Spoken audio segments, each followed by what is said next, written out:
is a big problem for Croatia. But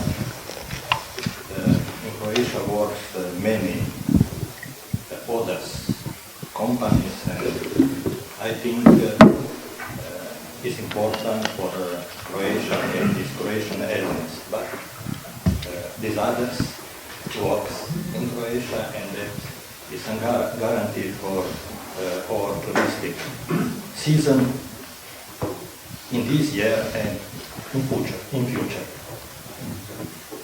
That I think. Someone else wants to add something? I would like to add something. I would like to add, now it doesn't solve the problem, but coalition government of Ivica Račan, it's SDP government, 10 years ago invested lots of money to railways. Not railways, but autobahns. Highways. Highways, sorry, yeah.